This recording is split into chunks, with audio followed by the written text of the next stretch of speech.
Hello everybody, welcome back to Dinner and a Show on the Road. I'm Brian, and I just got out of watching Blade Runner 2049.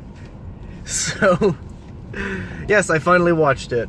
Caught up to it while I was watching My Little Pony. Oh my gosh. Anyway, so Blade Runner 2049 is the sequel that is very late to the 1982 Blade Runner, starring Harrison Ford. And this one also stars Harrison Ford, and also Ryan Gosling and Jared Leto, and a bunch of other actresses and that I have yet to discover. But they all did a really good job. And Villeneuve, I think, is the director for this one, and he did Arrival and Sicario. I haven't watched Sicario, but I have watched Arrival, and I have said in a previous review that that Arrival was pretty spectacular. I absolutely loved that movie.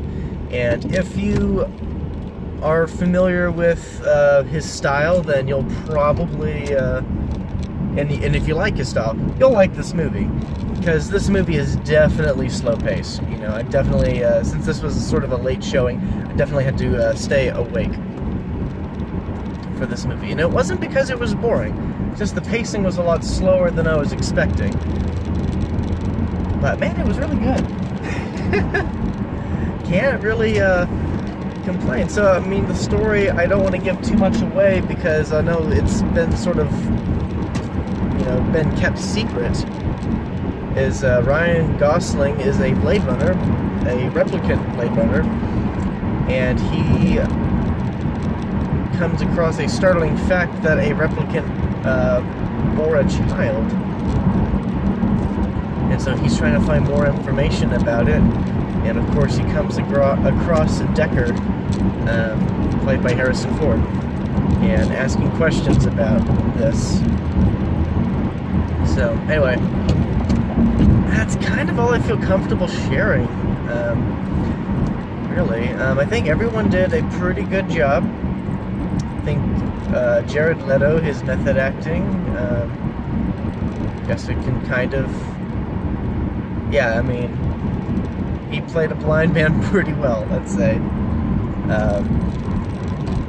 And all of his replicants, I guess I'm sort of confused of how replicants work, because they are created. And I probably need to watch the first one again, but I always thought that replicants were more like robots, and that they, you know, couldn't really be killed by means of, you know, stabbing or gunshots or, you know, things like that. Like, what would kill us wouldn't kill them. That was always my perspective. Apparently, it's not. Replicants can be killed via stabbing in the stomach or abdomen, head, and all that wonderful stuff. It's not just like a type in a little code, self-destruct code that'll kill you. So that's just something I have to do more research on. But just treat them as people, and you'll be good. Also, music was fantastic. Hans Zimmer had a part in it, and someone else, and I'm totally sorry that I forgot, or I didn't get to see who. But it was very reminiscent of Vangelis, who did the soundtrack for Chariots of Fire and the first Blade Runner.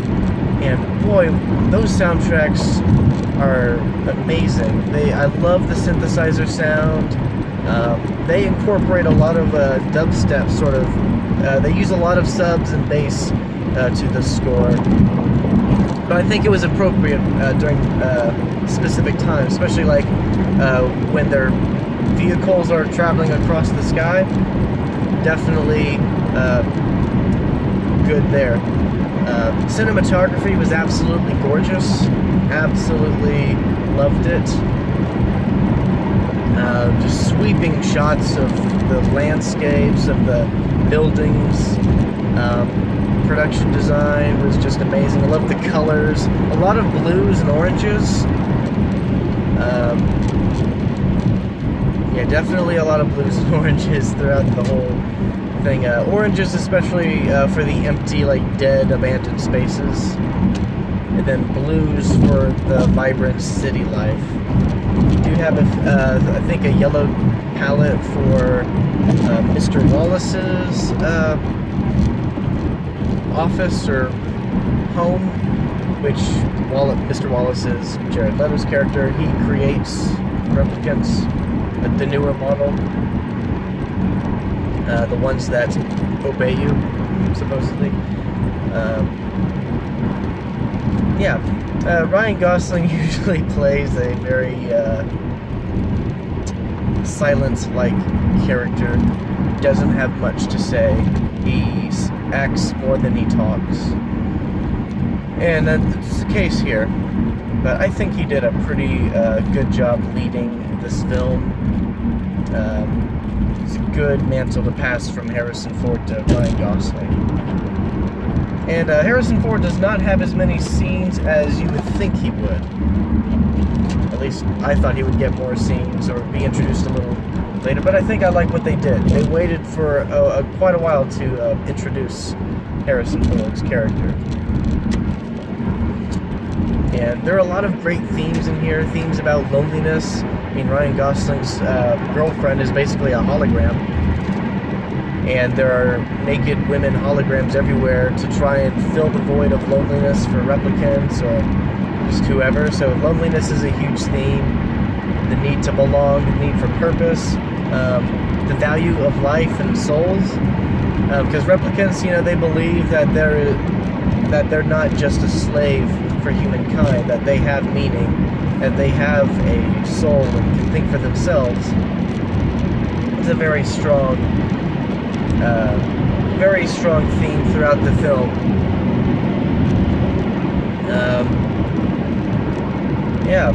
Absolutely. Keep saying absolutely a lot. Sorry. It is great. It's spectacular. I think what was just holding me back was the pacing and a few just unnecessary scenes that we didn't really need. Like, for example, there's this hologram naked girl talking to Ryan Gosling's character. It's like, oh, hey, you look like you're lonely. You need some, attention. We could have done without that. We kind of got that with the hologram girlfriend that he had. And, it was just a very long movie. I think if you cut 20 minutes from the movie, it wouldn't lose anything, and it'd be great. But that's kind of the tone. The director, Villeneuve, he was the perfect choice for this film. Because Blade Runner, it didn't have a huge box office when it was released, but it gained a huge cult following over time, and it revolutionized how science fiction films look and feel. And so I definitely respect it. And this film, it looks somewhat different. I mean, obviously because of its time period and everything like that, it's going to have a different look. But the spirit of the films, even its flaws, are in this movie. And I wish that it would have done better at the box office. But hey, we got what we got.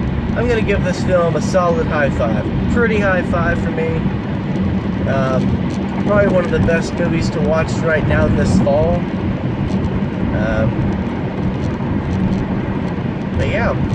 Give it a watch if you haven't gotten the chance to.